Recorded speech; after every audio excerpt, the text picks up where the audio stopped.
Film ini dibuka di sebuah desa kecil yang terlihat banyak aktivitas warga yang sedang bekerja di sana. Kita akan berfokus pada cerita Rais, seorang bocah kecil yang punya mimpi besar untuk menjadi orang kaya. Di sana dia bekerja membawakan buah yang nantinya akan diproses menjadi minuman keras.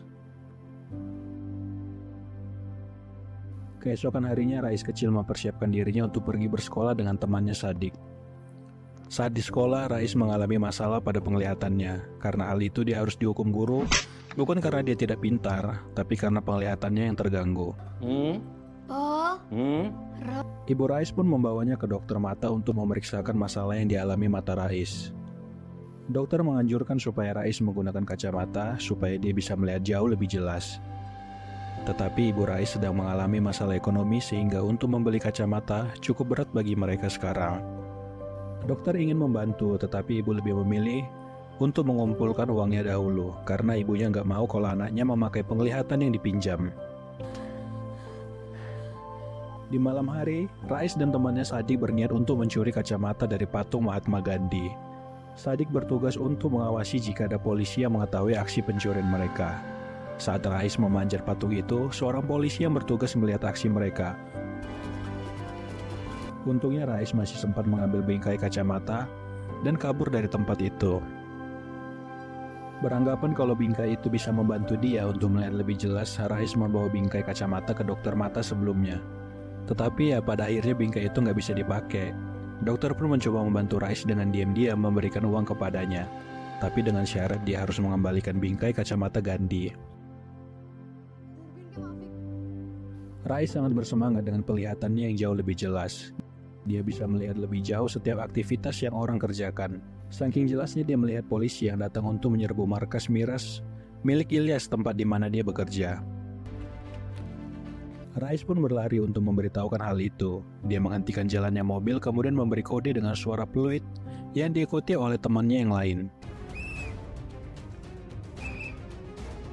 Mendengar kode itu, Ilyas membersihkan dan menyembunyikan semua miras di kedainya. Saat polisi sampai, mereka tidak menemukan apapun di kedai itu.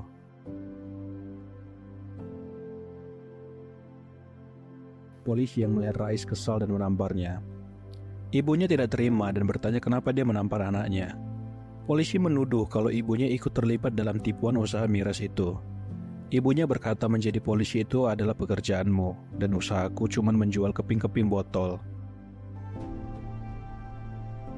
Di malam hari, stasiun televisi mengatakan kalau Ilyas telah ditangkap karena membuat miras oplosan yang menyebabkan 13 orang kehilangan nyawanya. Dikarenakan Ilyas sudah ketangkap, Rais kecil sekarang mempunyai rencana baru dalam menghasilkan uang, yaitu dengan cara akan menjual miras yang resmi. Karena sebelumnya Ilyas ditangkap karena menjual miras oplosan. Jadi sekarang dia ingin bertemu dan bekerja dengan Jairat Seth yang menjual miras resmi. Di tempat Tuan Seth, mereka sedang mengalami masalah pengiriman karena di mana-mana jalanan sudah dipasang penghalang oleh polisi karena maraknya kasus miras oplosan itu. Disitulah Rais mengambil kesempatan. Dia menawarkan jasa untuk mengantarkan 6 botol dengan biaya $3 per botol. Salah satu pekerja Seth mengejek Rais dengan sebutan 4 mata, juga mengatakan dia memeras Tuan Seth. Tapi Tuan Seth setuju dengan permintaan Rais untuk mengantarkan 6 botol. Mereka memasukkan botol ke dalam tas mereka dan botol-botol itu ditutupi dengan buku sekolah. Rais pun mengambil kesempatan untuk membalaskan kekesalannya karena dibilang mata 4 tadi. Rais dan Sadik dengan santainya melewati polisi yang sedang berjaga. Ya karena mengira kalau mereka anak sekolah, jadi mereka bisa lewat aja dan gak ada yang perlu diperiksa. Melihat itu, Tuan Seth terkesan dengan Rais dan memperkerjakan dia sampai dia dewasa. Bertahun-tahun berlalu, kini Rais dan Sadik sudah menjadi orang kepercayaan Tuan Seth. Sadik yang bertemu dengan Tuan Seth diperintahkan untuk menyelesaikan pengiriman karena polisi memberhentikan pengiriman mereka di perbatasan. Rais pun datang untuk mengkonfrontasi polisi yang bertugas di perbatasan. Dia mengisi kantong polisi untuk mengamankan truk mereka. Tetapi karena ban truk mereka sebelumnya dikempesi oleh polisi, Rais memaksa dan meminta supaya ban itu ditiup supaya truk mereka bisa jalan untuk mengirim miras hari itu juga. Rais berencana untuk membangun bisnisnya sendiri. Dia mengatakan rencananya itu kepada Sadik. Karena ya mereka sudah sangat lama bekerja dengan Seth, tapi terlihat Sadik masih ragu untuk memulai bisnis mereka sendiri.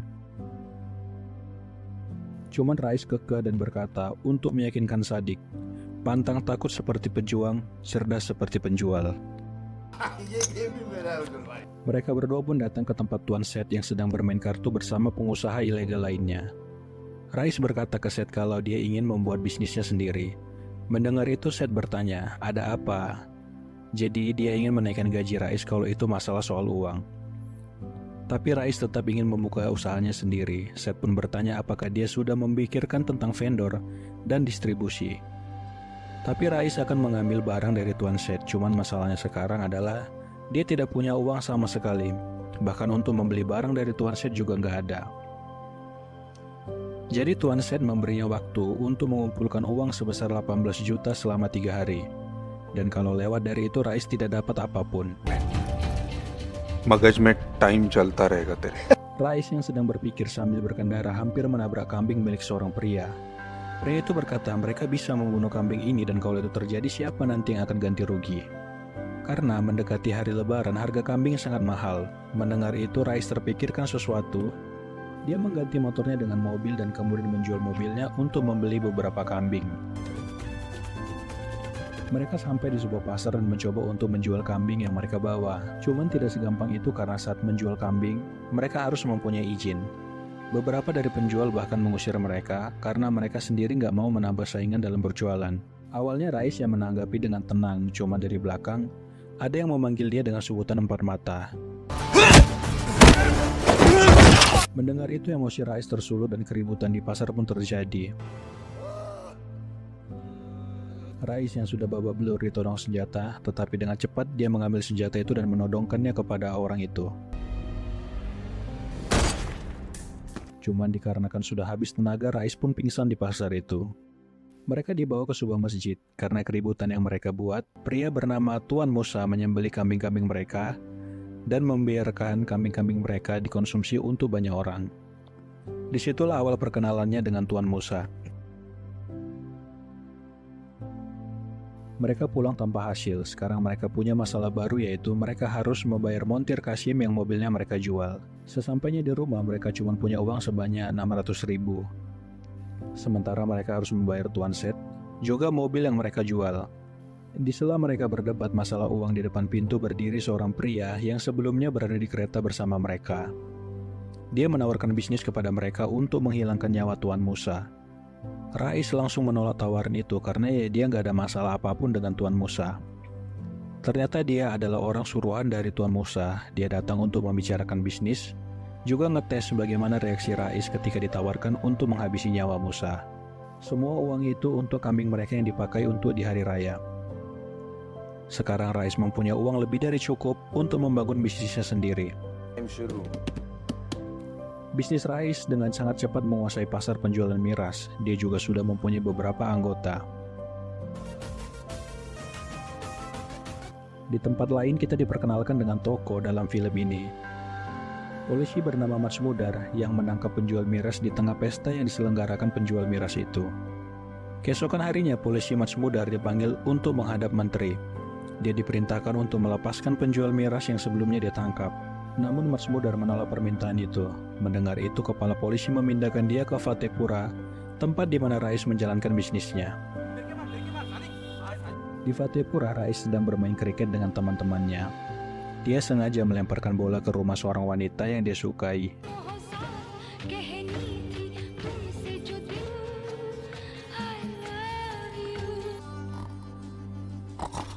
Sementara itu, polisi Mats Mudar yang sudah berada di kantor mulai bekerja dengan memeriksa file penangkapan di Fatehpura.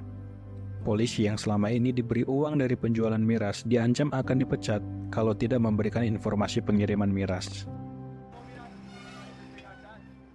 Polisi Mats Mudar menyita seluruh miras yang akan dikirim Tuan Seth. Tidak tanggung-tanggung dia juga langsung menghancurkan semua barang bukti. Berita itu pun langsung tersebar di koran. Selanjutnya Rais mendapatkan gilirannya untuk menghadap polisi Mats Mudar. Dia memperingatkan Rais untuk memperhatikan bisnisnya dari sekarang atau dia akan mempersulit Rais. बता दो के लिए शुक्रिया साहब।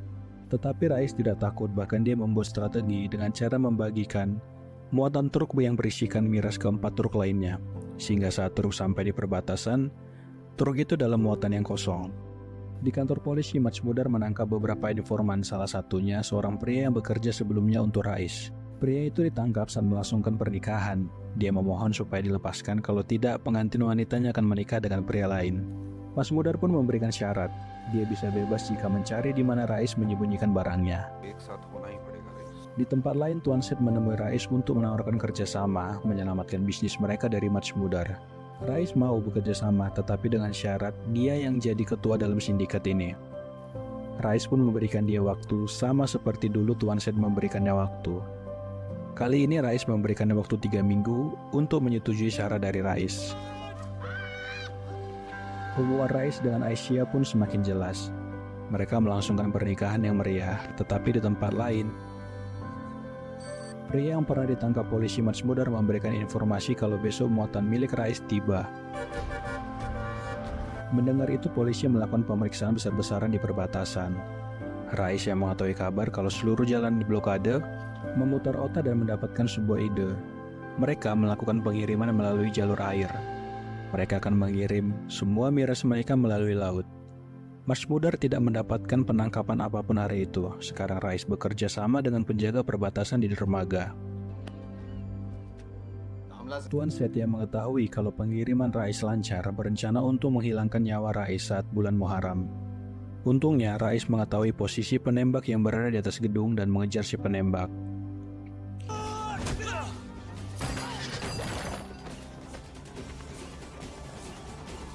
Keesokan harinya, Matsmudar mendatangi tempat biasa Rais nongkrong. Dia menangkap Rais dengan tuduhan telah menghilangkan nyawa Salim si penembak. Tetapi Rais sekarang bukan orang yang sembarangan. Tuan Musa berada di belakangnya, telah menyiapkan orang untuk menjadi kambing hitam untuk menggantikan Rais. Pria bernama Raja dikorbankan untuk menggantikan Rais. Polisi Matsmudar pun tidak bisa berbuat banyak menghadapi hal itu.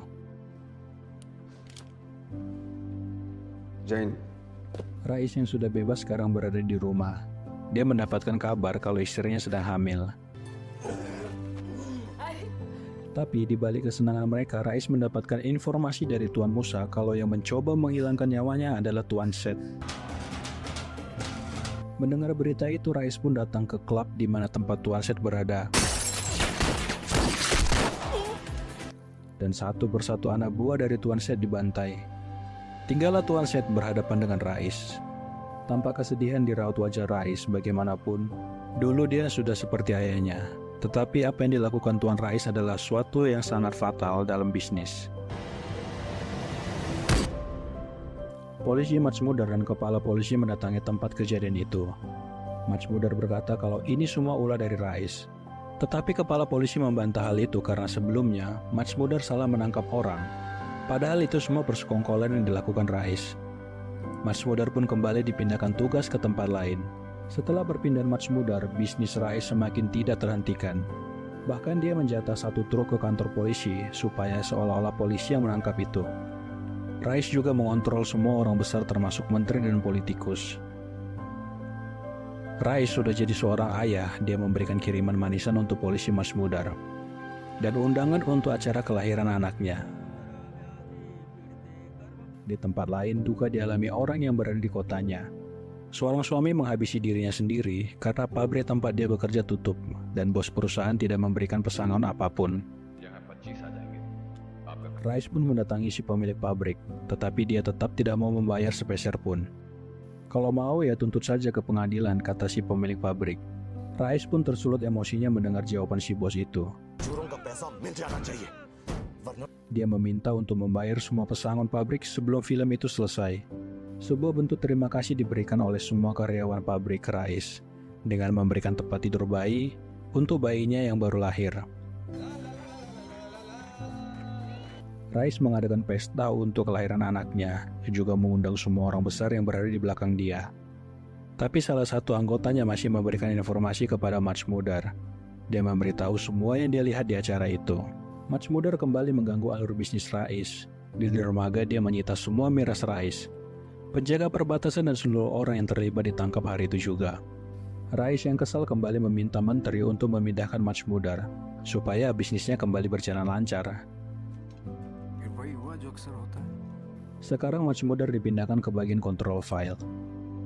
Tetapi itu kesalahan yang fatal.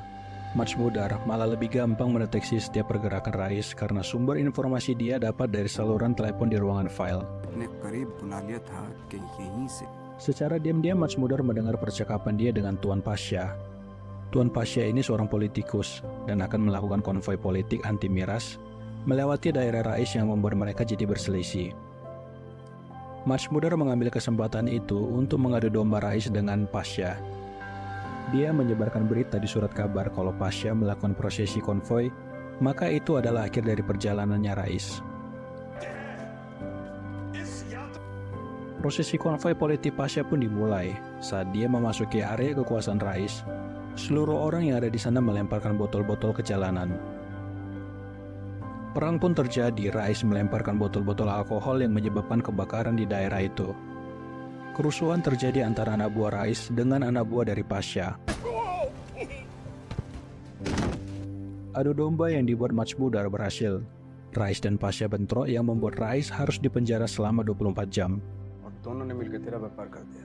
Di penjara, Rais kembali bertemu dengan Majmudar yang membawakan koran berisi berita kalau antara Pasha dan ketua menteri berkoalisi yang akan menyingkirkan Rais. Tidak kehabisan akal, sekarang Rais ingin maju dalam pemilu. Penggalangan dana dan suara untuk Rais pun dimulai. Dia dibantu dengan istrinya dan juga Sadik.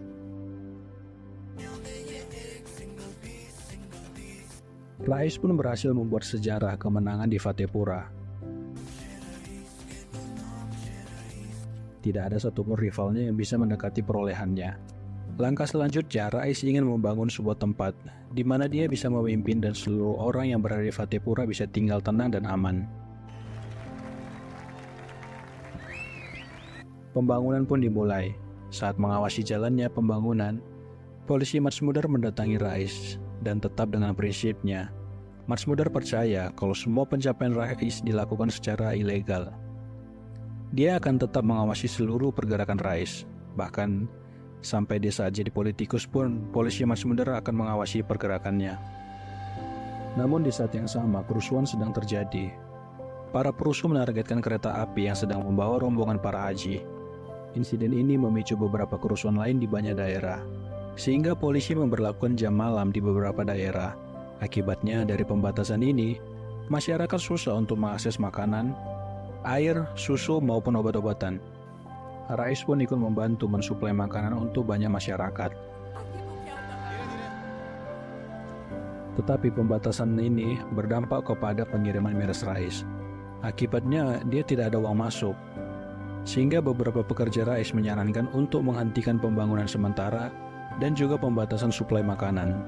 Rais tidak setuju dengan apa yang disarankan para pekerjanya. Dia tetap ingin pembangunan berjalan dan suplai makanan pun tidak terputus. Koalisi dari Pasha dan menteri juga berpengaruh terhadap proyek Rais. Mereka membuat zona tempat pembangunan itu menjadi zona tani sehingga tidak boleh ada pembangunan di sana. Di sisa uang yang semakin menipis, Rais dan Sadik berdebat mengenai kemana saja uang itu pergi. Rais kalut dan panik karena semua uang dari masyarakat sudah masuk untuk pembangunan itu. Rais sekarang mempunyai banyak hutang. Dia datang menemui Tuan Musa untuk meminjam beberapa uang darinya. Tuan Musa tidak bisa membantunya, tetapi dia punya pekerjaan untuk Rais mengirimkan emas batangan. Hasil dari pekerjaan itu adalah untuk mengembalikan semua uang masyarakat. Baru saja tenang karena bisa membayar uang masyarakat, terjadi ledakan yang sumber bomnya diseludupkan melalui perairan Gujarat. Ternyata barang yang diminta Tuan Musa untuk dikirimkan Rais adalah bom yang digunakan untuk ledakan itu. Bom itu adalah bom berjenis baru yang tidak bisa dideteksi pengawas.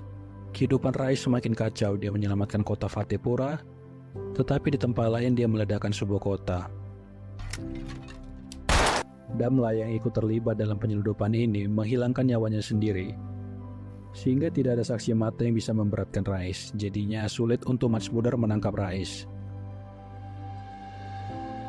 Di dalam pelariannya, dia mengasingkan keluarga untuk pergi ke Sanjawala. Polisi menangkap dan menginterogasi warga untuk memberitahukan di mana keberadaan Rais. Dalam keadaan dendam dan emosi, Rais pun datang ke tempat Tuan Musa. Dia marah karena dia dijebak untuk menyelundupkan bom itu. Dengan penuh amarah, dia membantai semua anak buah dan Tuan Musa pun ikut terbantai. Rais yang sudah menjadi buronan menelpon ke tempat istrinya bersembunyi. Sayangnya polisi sudah berada di sana dan mengetahui kalau Rais akan datang menjemput keluarganya. Polisi pun mempersiapkan sniper dan juga 1 batalion untuk menangkap Rais.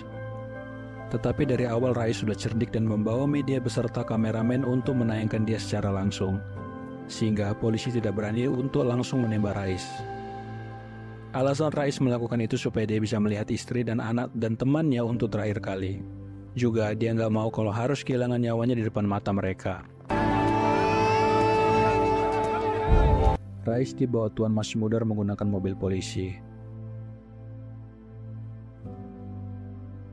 Di sisa waktunya Rais memberikan kacamata dan kalung untuk diberikannya kepada istrinya sebelum dia ditembak oleh Masmudar.